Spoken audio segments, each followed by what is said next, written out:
This is Sterling Anderson, and you're watching the TV Writer Podcast. Hosted by Gray Jones, the TV Writer Podcast is brought to you by Script Magazine and ScriptMag.com, the leading source for script writing information in print and on the web. My name is Gray Jones, and I want to welcome you to the TV Writer Podcast. This is episode 53, and I have the privilege of bringing you a full video interview with feature and TV writer and author Sterling Anderson. You are going to love this interview, and if you haven't bought Sterling's book, Beyond Screenwriting, I highly, highly recommend it. As a matter of fact, I would say if you have 2 or 3 books on your shelf and that's it, this should be one of them. Get one on more of the format of screenwriting, and then get Beyond Screenwriting to get the subtext of the behind the scenes, in the trenches look at what it really means to be a writer in Hollywood. Sterling's had a great career. He's sold screenplays. He has sold Movies of the Week, actually Emmy-nominated Movies of the Week, received Image Awards. He has written on well-known TV series with some pretty significant people. He's done a lot of rewriting in Hollywood, rewriting features. He's sold pilots, and he's got stories to tell of the path that he's taken. And what I really appreciate about Sterling is he is the type that he wants to help other people get where he is. And so do read the book, but on the way, here is a wonderful interview with Sterling Anderson. Do check out his website, sterlingandersonwriter.com. And you're going to find a lot there. Oh, and make sure you do check out tvwriterpodcast.com for lots of great resources and lots of great back interviews. You can follow me on Twitter, @GrayJones is my handle. And you're just going to love it. Let's roll. This is Gray, and I'm here with feature and TV writer and excellent author, Sterling Anderson. How you doing, Sterling? Great, Graham. Thank you very much for having me on. Well, I really, really appreciate you joining me. I just read Beyond Screenwriting recently, and I was just blown away. And I mean, if I could pan the camera over to my shelf, I probably have about 45 or 50 writing books. Most of them I've read, and yet you managed to write a book that literally had, I would say, most of the book was stuff that you can't find in any other book. Right. And it was sort of like the subtext, if you will. The kind of things that like when we write dialogue that you don't want them to know the dialogue, you want to know what they mean. Well, these screenwriting books kind of, it's like what goes on the page, but what's behind that page is what we really need to know. And so exactly. I'm going to be very excited to talk to you about that, but we'll do that sort of toward the end, if that's okay. Okay. So what I really want to do is start out and go chronologically through your career. And I think it's a really inspiring one. You mentioned at the end of Beyond Screenwriting a really inspiring story that I think can help people to understand that it doesn't really matter where you came from, that you can do it. But why don't you tell me a little bit about where you grew up and how you went to school and when you decided you wanted to be a writer? Well, it's interesting the moment my writing career actually started, but I was born into abject poverty, single mother, teenager, in the deep color purple South. Mm. And so I was born into no shot, going to college. I had a pretty good chance of probably going to jail rather than, doing what I've done. But my mother remarried, and her husband, my stepdad, they took me and my brother out of the deep South and shipped us to Davis, California, where I immediately had to be put into speech classes because no one could understand me. Oh, wow. Yeah. And then, there was a teacher named Sue Flanders who said, I don't think this kid is actually illiterate or remedial. I think he's kind of smart. And I attribute that to like the change in my life, that 3rd or 4th grade teacher I had that said, just because we can't understand him doesn't mean he's, incompetent. Mm-hmm. So Davis, California, liberal college town, provided me the opportunities to, actually get a good education and sort of be in mainstream society. And I took full advantage of it. Mm-hmm. And I'm grateful to my parents, who actually grew up in, real segregated South. I had the forethought to bring me and my brother out of there. Mm-hmm. And so you decided to go to St. Mary's College. Yes. And you had a BA in English, but you didn't start out in English. You started out in religious studies. Tell me a little bit about that. Well, I went to Boise State, and I was did well academically. I won the Black Educators Award, and I thought, who most inspires me more than Dr. Martin Luther King Jr. And I thought, I really want to travel down this path. And so I was a religious studies major, and when you do that, you have to have. There's all these breadth requirements, and you have to go to all these churches. Mm-hmm. And I went to all these churches, and I was like, wow, you guys are really corrupt. Oh, no. But anyway, they actually put me in a bonehead English class, and I said, you know what?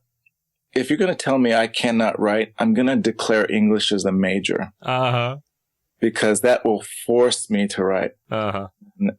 Unfortunately, I had to take 22 English classes in my last 2 years of college. Wow. But what launched my career was a writing professor who was from Yale, and he was really academic and he was a bit frosty, mm-hmm. brisk, and he didn't like athletes, and I played basketball, and he said, why are you working so hard on your papers? I said, because I asked him if I could rewrite them for a better grade. Mm-hmm. And he said, what does it matter? You'll never be a writer. No, seriously. At that moment, I think it launched my writing career. Uh-huh. That is awesome. That's like the coaches who motivate by saying, you can't do it, and get that fire. That is so cool. I don't encourage people to be motivated by a negative response or negative reinforcement. I encourage young writers to become writers, and to sustain that, you have to have a love of it, mm-hmm. Not to prove anything. Because once you prove for something, then what? Yeah. It was nice that I got to write him a letter after I sold my first screenplay to Disney for over $300,000. He never wrote back, but very, very cool. So in between those two, though, you did some winemaking. Now, tell me about that. Well, I did martial arts, and I started getting very good at it, and I started qualifying for national, sectional, regional, national team. And I thought, well, I was living in the Bay Area, and I thought, well, I need to get a job as a waiter because I can work at night and train during the day and go to competitions. So I wandered into this restaurant in Berkeley called Chez Panisse, which turns out to be the culinary mecca of California culinary cuisine with Alice Waters. And it was amazing. What happened was, as I started to become a waiter and a sommelier, I started meeting all these winemakers. Joseph Phelps, Robert Mondavi, Joe Heitz. And Joseph Phelps took a liking to me, and he said, I hear you're interested in wine because you're a wine captain. And I said, yeah, absolutely. And I'm from Davis, which has the top wine school in the country. Mm-hmm. So he invited me to Napa Valley to actually apprenticeship at his winery. And it was, wow. It was amazing. Wow. And you actually had the privilege of having an award-winning wine. Right. So what I did was, when I graduated, I just had this conversation. When I graduated, or got out of wine school, Mr. Phelps brought me in his office, and he said, I'd offer you a job. Everyone loves you here, but I think you want to do something more. Because at the time, I wanted to be a writer, mm-hmm. Wine and food educator, write for Gourmet Magazine. Okay. And I started doing restaurant reviews and wine reviews. That was my first writing gig, official writing gig. So then I discovered something called custom crushing, where you can actually buy grapes from a vineyard, take them to a winery, and make your own wine. It's a way that a lot of wineries who need some influx of capital, it's like renting your oven to someone to bake a cake. You know? So I did custom crushing. I made a pallet of wine, 52 cases, and we entered that wine into a bunch of wine contests, and we won gold medal. And from that, I got investors right away. Wow. Yeah. Wow. Very cool stuff. So now you're doing pretty well at this wine. What made you think there's something more I want to do? What made you make that transition into writing screenplays? Well, there's a writer, if he's listening, I hope he's listening. His name, he's very well known, David Sheff. He wrote a lot of interviews for Playboy magazine. And he wrote a lot of interviews for Rolling Stone magazine, London Times.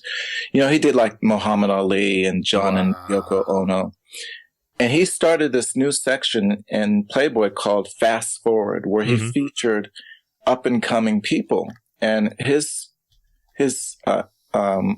feature that month was Chris Elliott and the guy from Sharper Images. And he heard about this young black winemaker in Napa Valley that was taking, the valley by storm. And he said, can I interview you? Wow. And so I knew nothing about what he did. And I drove up in a truck, wine-stained shirt, boots. And there was this beautiful wraparound sort of antebellum house and, lap pool. And I knock on the door and he opens the door and I see this grand piano and a big poster signed of John and Yoko Ono. And I was like, this is fantastic. So he brought me a cup of coffee, took me to his office, put up his feet and said, okay, so. And I thought, this is what I want to do. Wow. This is what I want to do. I really want this to be my career. And I tell students, like, the highest form of manifestation is not to sit in a room and go, I can hit the ball, like pro athletes do. They just mantra and visualize. I think the highest form of manifestation is when you go, done. No doubt. And that was one of those moments where I said, I don't know how I'm going to get there, but it's done. The only other time that ever happened to me is when I saw a Bruce Lee movie. I was 14 years old. I walked out of the theater and I went, done. I'm doing that. I don't know how. I don't know where, take lessons, but I knew I was going to be a karate champion. So do you know what I mean? Oh, yeah. Those moments where you say to yourself without any doubt, done. I'm doing this. That was me reading Skywalking, the George Lucas biography. Oh, wow. Yeah. I was 14, so this would have been back in 1985. And I said, I'm gonna do this. Wow. And 170 TV episodes later. Wow. Wow. Yeah. That's fantastic. So you know exactly what I mean. Oh, yeah. Yeah. Yeah. Very cool. So you knew you wanted to do this, and you set your hand at trying it, and it wasn't successful at first. No, not at all. Well, I had one of those moments. I had a friend who was he was a lawyer for ICM, really good friend. And I said, well, you're a lawyer at an agency.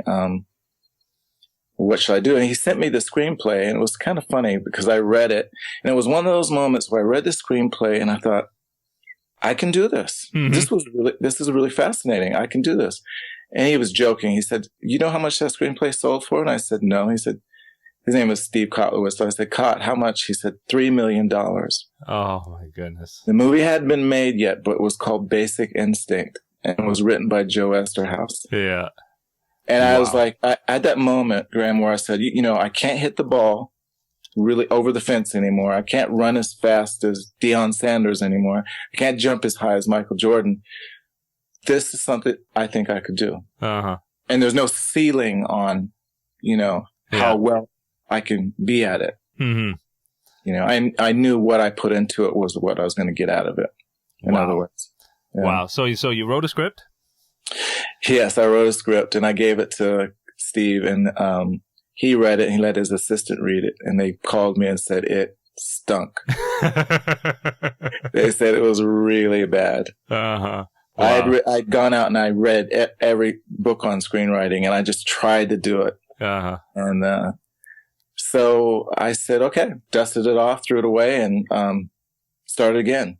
I wrote another screenplay, and that screenplay fell into the hands of Richard LaGravenese. He wrote Fisher King, Mm-hmm. and from there, I got the Writers Lab invitation, and then I got an agent, and I got a call from someone and said, I'd like to meet with you. And I'm like, who is this? And it was Michael Bestman at TriStar Pictures, who had read my screenplay. And I said, how'd you get a hold of it? And he said, well, this friend of yours gave it to me. And it was a friend. I told him, don't show it to anybody. Good friend, though. Yeah, good friend. Yeah, he believed in it. So very cool. And now, so that one didn't get produced, right? But it sold. Yeah, and it actually it became a writing sample, and that's really how you make a living as a writer in Hollywood. You don't make a living selling screenplays. You make a living being hired to write something in production that's financed, like the Louis Armstrong story or the Jim Hart story or Dance Theater of Harlem. You know, they put a lot of money into it, and they look for writers. When you get called, you're probably one of 30 writers they've read, and when you get your meeting, they've narrowed it down to 2 or 3. So that screenplay got me work for 5 years. Yeah, and so that was also a lot of rewriting that time too, right? That's all I did. Oh, all you did. Yeah, because it's something that it's funny. People outside the industry have no idea, that so much of the Writers Guild is people who are making a great living doing absolutely stuff that maybe their name is never on the screen. Yeah. Carrie Fisher, Princess Leia, is probably one of the most coveted and successful script doctors of all time. Really? She's probably fixed every movie you've ever seen, and she gets a whole lot of money for it. But really? You wouldn't know that. Yeah. She's an incredible writer. But she chooses not to take credit, and yeah. Wow. Yeah. So, but you hit a point where you said, I do want more than this. And tell me about that. Well, I had a wonderful mentor, Robert Greenwald, and he actually won the Emmy Award for directing Farrah Fawcett and Burning Bed. And he read that same script, and he said, I like this writer. And he hired me, and he kept hiring me, and he kept hiring me. And most of the projects, he said, you know, you have a knack for fixing screenplays, don't you? And I said, yeah, I do. And after like the 4th project, we're in his office with his development executive, Liz, and they both said, God, you're the best kept secret in Hollywood. In that moment, I went, that's not what I planned. That's not what I actually planned happening. So I said, well, maybe I don't want to be a secret. Yeah. And then from there, you did Movies of the Week. Yes. Yeah. Was that through Robert? Yeah. Oh, he launched my career in Movies of the Week. Like I did the Coretta Scott King story called Three Friends, and did Baby Insane in the Buddha. And then I wrote this spec script, a feature, on my own, and it fell into hands of a director who actually fell in love with it. His name is Greg Champion.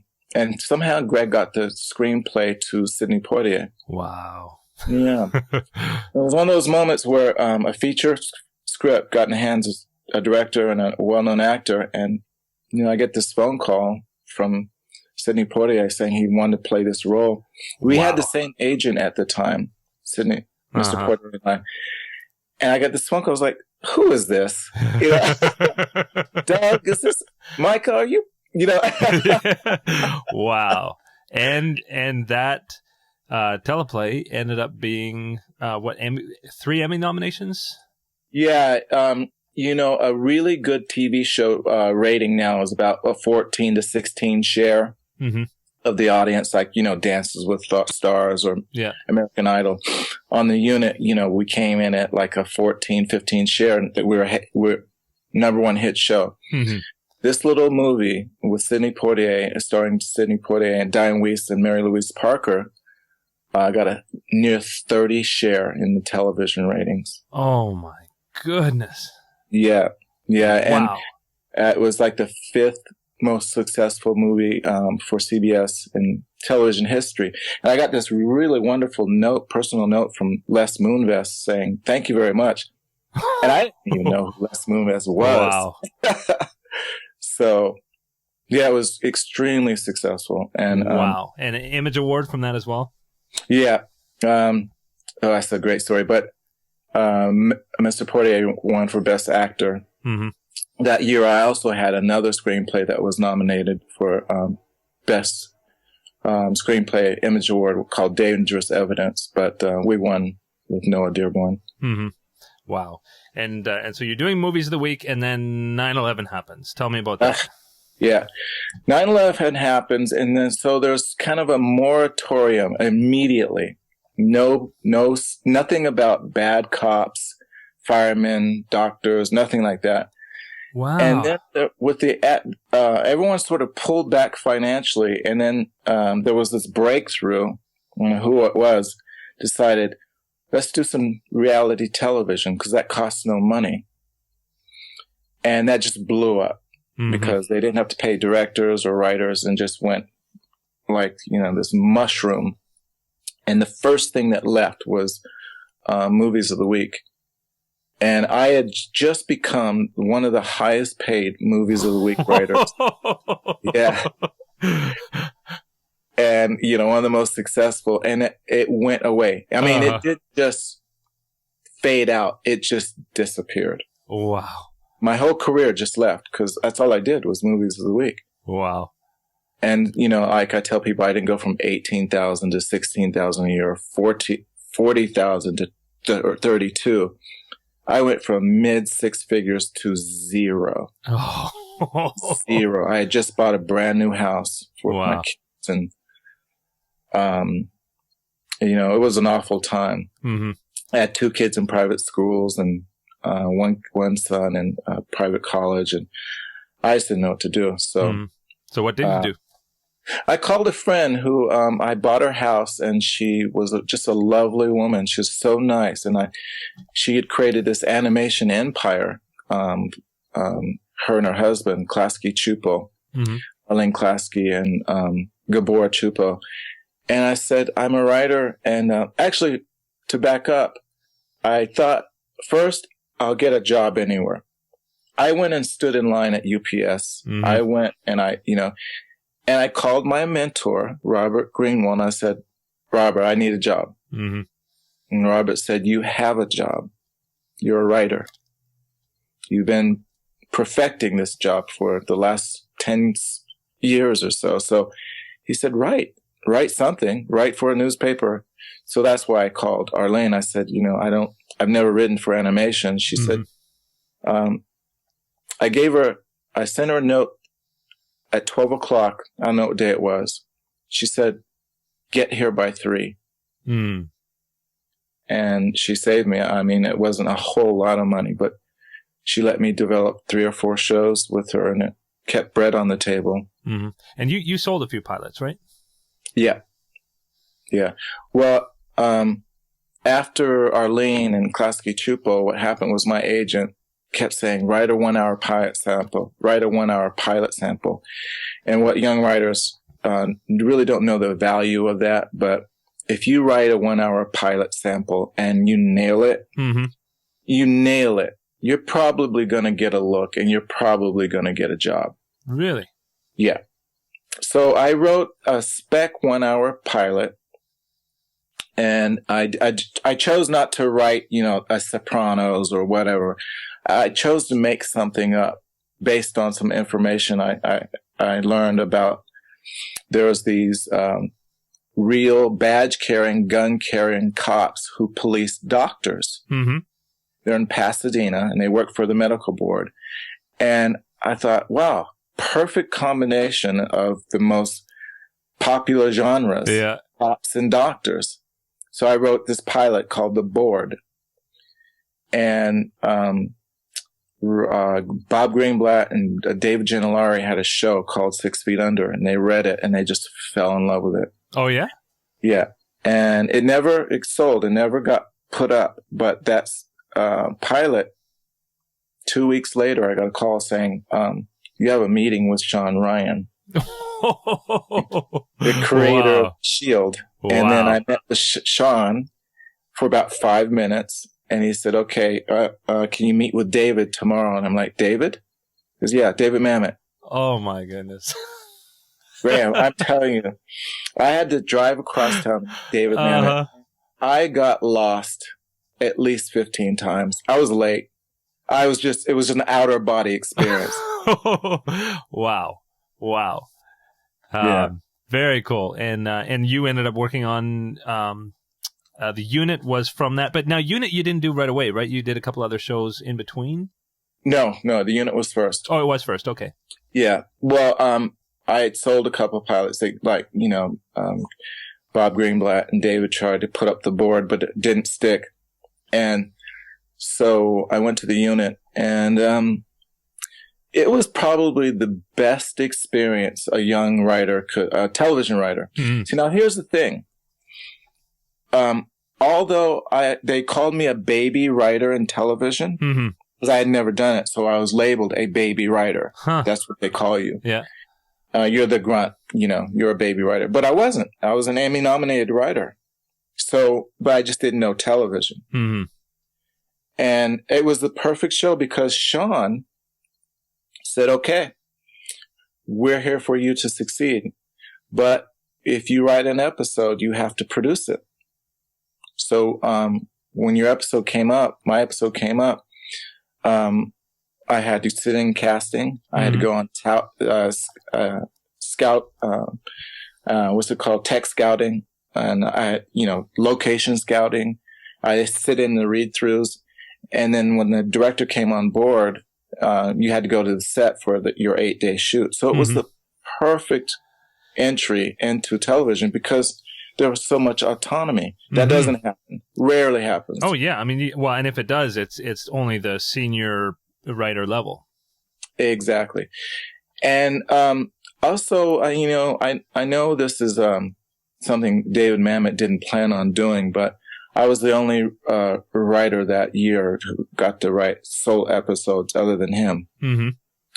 And then I also got to write on everyone else's episode. And he gave me a lot of juice, and that got me in a lot of trouble, actually.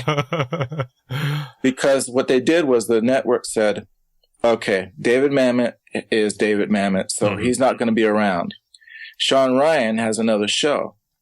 So they loaded us down with chiefs. They brought in Emmy award-winning writers from ER, West Wing, New York Undercover, big-time writers.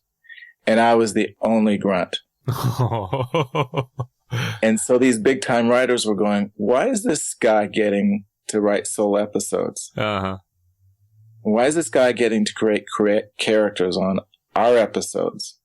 So it was fascinating because while I did great and I was told at the end of the season, I was the only person that really delivered what David wanted. Mm-hmm. That got me in a lot of trouble. Yeah. Well, and you speak a bit about in your book about how you can do an amazing job on a show and still get fired. Yes, absolutely. Uh-huh.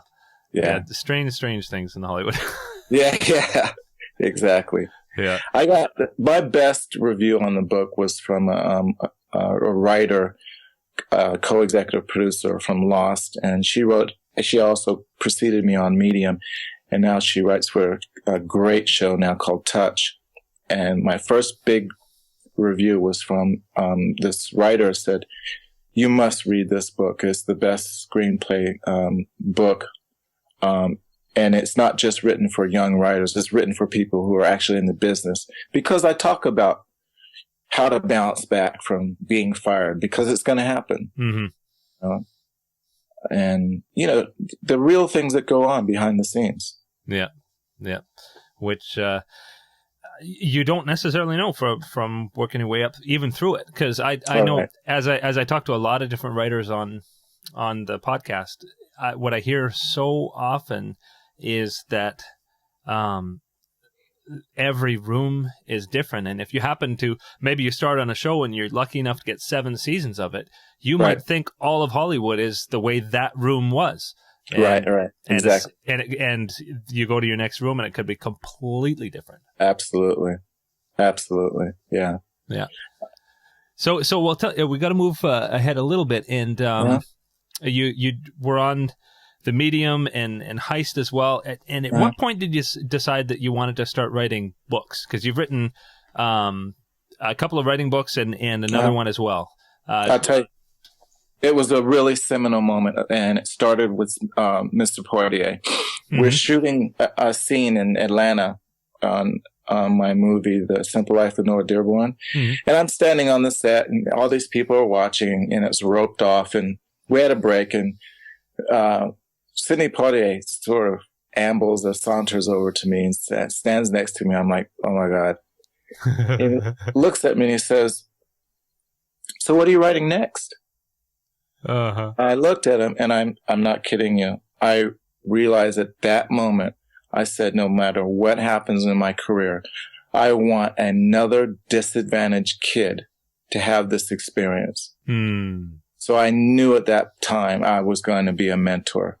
I was going to teach, and I was going to send the elevator back down. Mm. Now, the problem with Hollywood is there are a lot of people who don't want to do that because there's some amazing people in Hollywood in terms of talent, but everyone's scared that their job is going to be their last job. Yeah. And I just didn't think that. I just thought, you know what? I can go either way with this. And so I decided to write a book for people that would actually prepare them for things that I wasn't prepared for. Or would talk about things that I didn't know. No one mentored me. Mm-hmm. You know, and I got a lot of criticism from writers saying you're being too generous. Really? Yeah. A lot of writers said, "Why are you doing this? You're giving away our secrets." Wow. And I said, so I have two young, really hot writers right now, and I read. They came over to my house and they said, "How do you write?" Mm-hmm. Josh and Mark, and they are two of the hottest writers in Hollywood right now.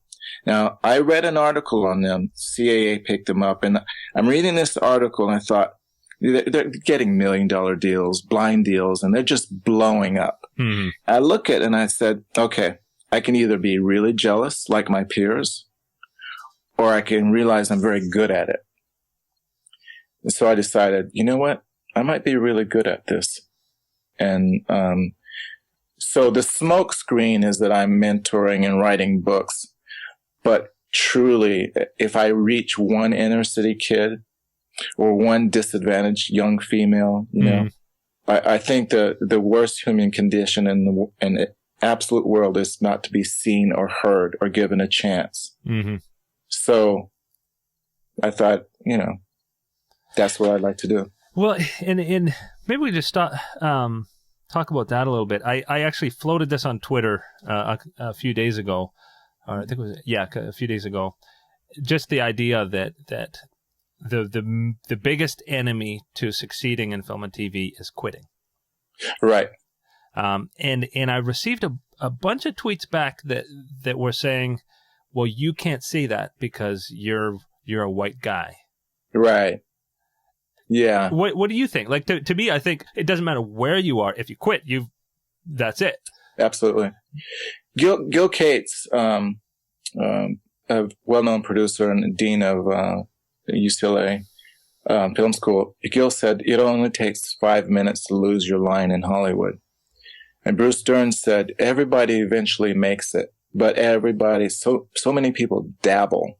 Mm-hmm. So, a lot of people, I read an article, Harrison Ford said, he said, I knew I wasn't the prettiest, the richest, or the smartest, but I knew I'd be the last person to get back on the bus and leave. And that's where I drew from. I said, I will not quit. And I just had a meeting about a month ago. Andrea Giannetti, who's an executive at Columbia Pictures, she did the Da Vinci Code, little film, and she did Hancock. I loved Hancock.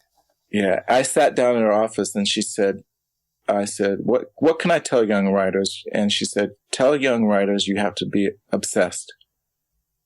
Never quit. Mm-hmm.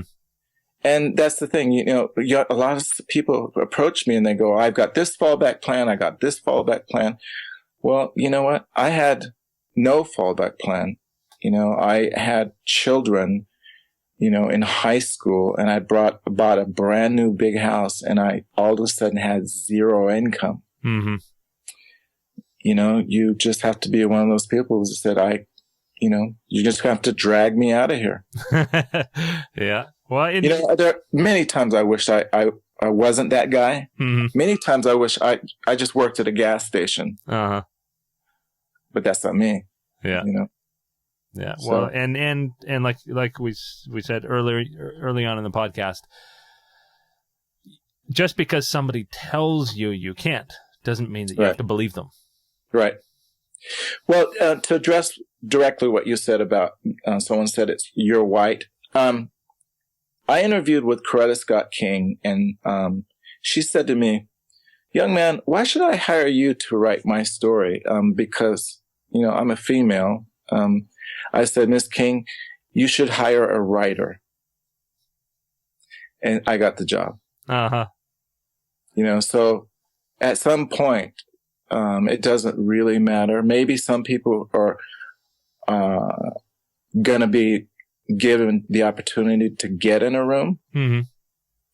But really, if it shows up on the page, if you're a camera operator and you're just better than the guy next to you, mm-hmm.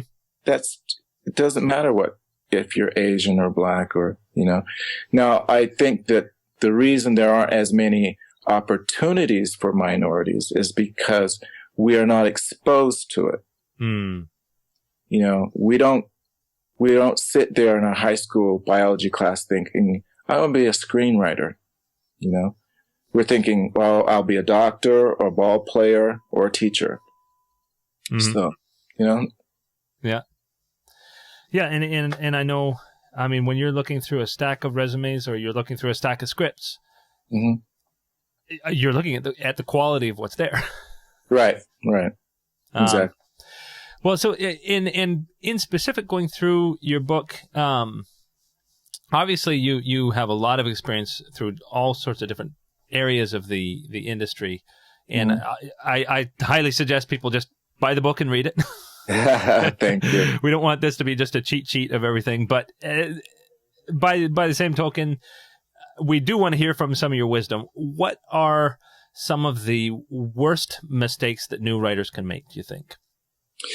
A common mistake is when you finally get a shot and you sit down in front of a producer or executive producer and you get on the rewriting treadmill. Sometimes quite often, even experienced writers, even award-winning writers, we rewrite and we take so many notes that the people don't recognize the story anymore. Mm-hmm. And then they don't like it and they put it in turnaround. So I caution people to overly correct themselves to try to prove, see, film used to be run by filmmakers. Mm-hmm. Now it's run by corporations. So these young MBAs, they don't know a lot about film, and their job is to give you notes and give you notes. If they don't give you notes, they don't have a job. Mm-hmm.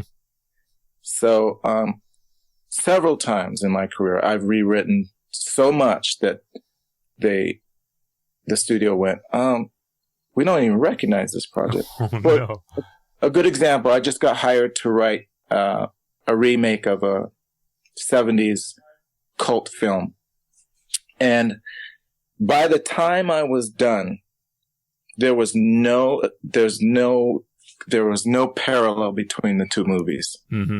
One movie was a sort of a cult black exploitation movie. Mm-hmm. And the script I finally turned in was The Wire, the movie. A gritty, dark, violent. Well, I didn't sign up for that, but that's the direction it headed in because I got so many notes. Mm-hmm. They said, we want this to be an English gangster film and we want it to be modern. Next thing I knew, I didn't have what they hired me to write. Mm-hmm. I know where it is right now, So your advice in that situation is fight back on notes or find a point in which you intuit this is not my story anymore and be able to say no more. Mm-hmm. And that is actually seen as a sign of strength, not a sign of weakness. Mm-hmm. It's a very common mistake. And the other one is just remember the person that's in front of you, the annoying person, the development person, just remember that 10 years from now, they're going to be running a studio. Mm-hmm. So be nice to everybody. Well, yeah, actually, I really love that part about what you said that a few times, not as a main point, but just in passing, that you, no matter how backstabbing people might be around you, that you just choose to be nice. And that you even actually got in trouble for being nice before. Yes. Talk about that a little bit, because I think a lot of people sometimes feel like they have to be the art of war kind of person to make it. No, sometimes people think kindness is a form of weakness, and I don't. But in Hollywood, there's a careful line, and this is something you cannot actually teach. But I'll tell you what makes a star in Hollywood, whether you're a writer, a director, or camera person. What makes a star is a cross between manners and strength. Mm-hmm. So Marlon Brando, while he was, a rebel, James Dean, while he was, outspoken and different, Robert Mitchum, while they were bad boys, they also had charm. Mm. And Hollywood really grasped that. They loved the mystique. So, an executive producer said to me once, she said, Sterling, when a writer or producer or someone walks in the room, we want someone that says, we go that way. Mm-hmm. We don't want someone that says, whatever you want, whatever you want, whatever you want, whatever you want. Mm-hmm. At the same time, I don't think you have to be rude. Right. So when I tell a young actor, I said, look, to be a superstar, you have to have a balance of bad boy and mannerly. I said, but that's not rudeness. The greatest musician I ever heard in my life, you will never hear from because he's this nerdy white guy, clean shaven. He plays like Jimi Hendrix. And my advice to him was, look, don't shave, grow your hair out, get some dusty boots, put your feet up on someone's desk and say, I don't care. It'll match your talent. Uh-huh. Do you know what I mean? Yeah. Yeah. And that's what Hollywood packages time after time after time. That's why you see young actors, they go off the rails because once they make it, they go, oh, I got to go dark. And that's not quite true. You don't make it and become Marlon Brando. Yeah. You walk into the room, Marlon Brando. Yeah. So, you also said in your book and on your blogs, that if somebody is breaking in, that it's much wiser to go for television. Talk about that. Yeah. No one told me this. I wish they had when I first started writing. Film is the director's medium. Television is the writer's medium. I just wrote, my last job in features is I wrote a screenplay. I did 2 or 3 rewrites. I turned it in and I'm done. Mm-hmm. The director will come in. He'll bring his own writers. That's why you see so many writers on we're disposable. Mm-hmm. We have no power. In television, we have all the power. You know, you start out as a grunt writer on a TV show, and you're making $12,000 a month, and you're the low man on a totem pole. Well, if you last a season, the next show you go to, you get a bump up to $20,000 a month. Wow. Right? That show gets failed or canceled. If you survived it, you go to another show and you get another bump, which is about $24,000 a month. So, and you go from staff, story editor, supervising editor. You just get bumped upward if you can survive it. So it's like the pros. Once you get in, you get traded to the other teams, Mm-hmm. but it's the same roster. Yeah. It's the same guys.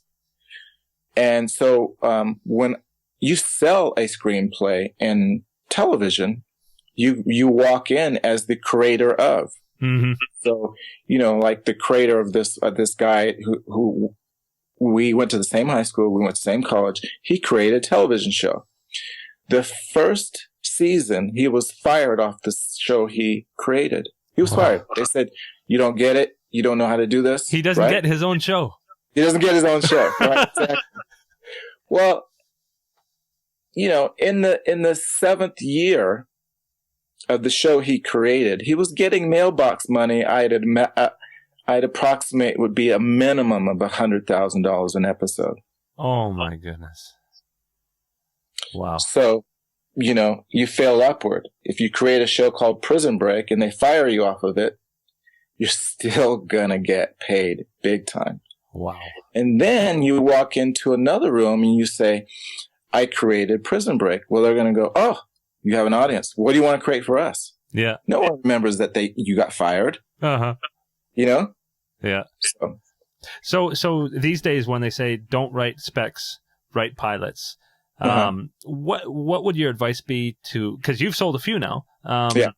What would your advice be to be able to write a pilot that stands out? What makes a pilot stand out?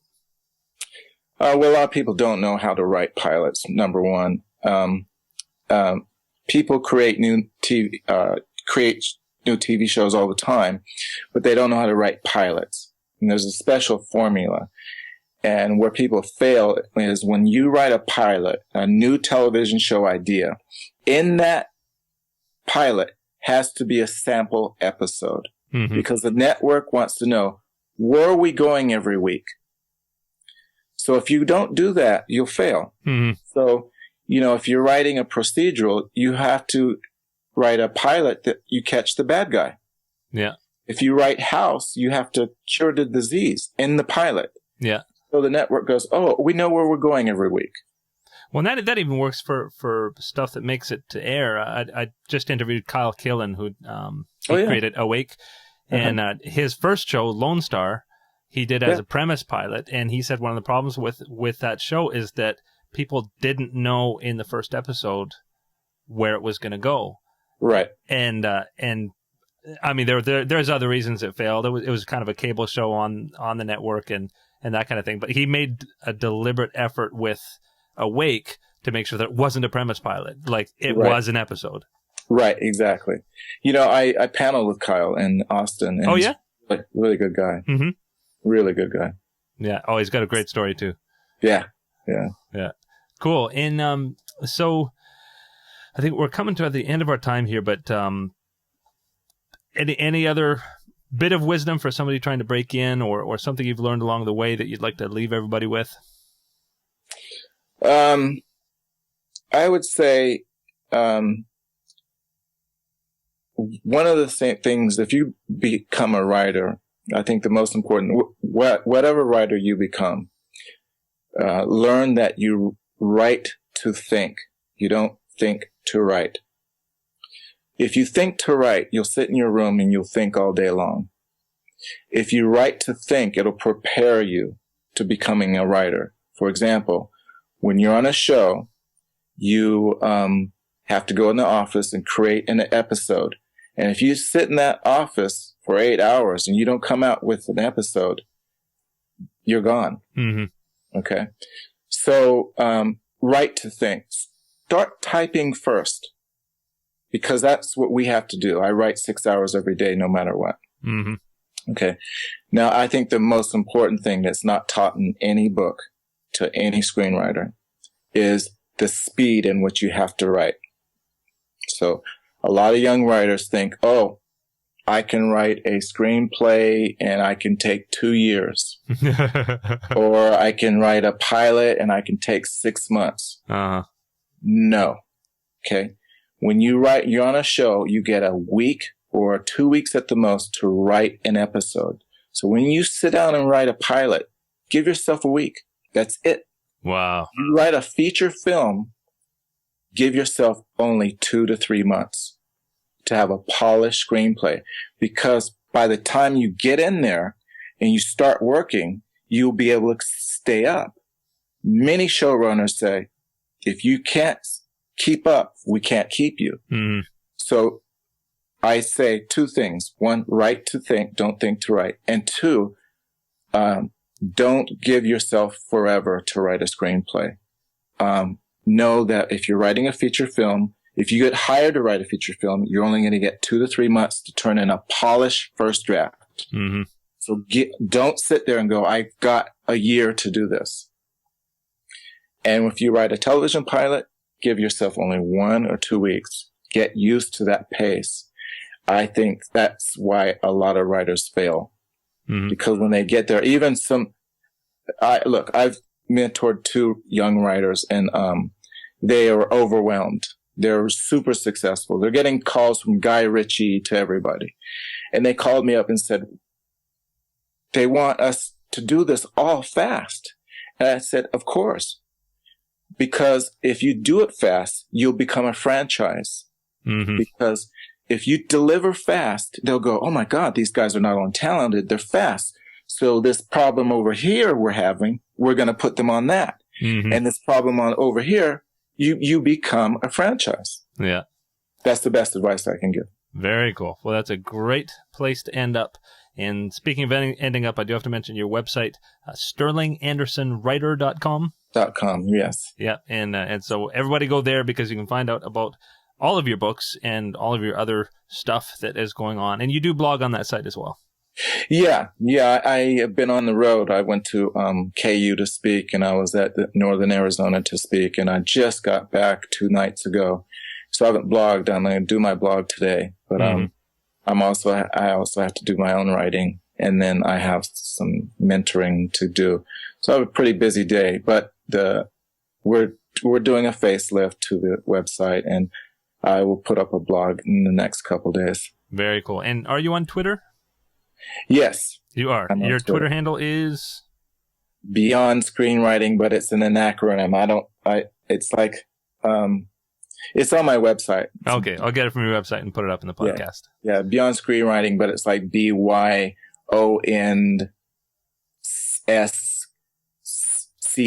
You know what I mean? Yeah.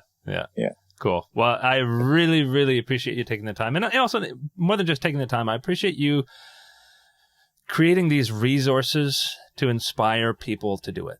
I mean, Hollywood needs people like you who are setting that elevator back down, and I really, really appreciate that. Well, thank you. And you know what? I'll have to tell you that what makes a great interview is the person that's doing the interview. Your questions are dead on, and your questions are really poignant. And I think that the success of this interview comes from the host. It was a great interview. At no point was I sitting here going, I'm wasting my time. This person doesn't know what he's asking about, and a lot of times I sit down with interviews and I have to say, well, trees were grown and we got paper. Yeah. Well, it was thanks so much. Outstanding interview. Well, thank you so much. It was a lot of fun. Okay. Cool. Okay. Bye-bye. Okay. Take care. Hosted by Gray Jones, the TV Writer Podcast is brought to you by Script Magazine and ScriptMag.com, the leading source for script writing information in print and on the web.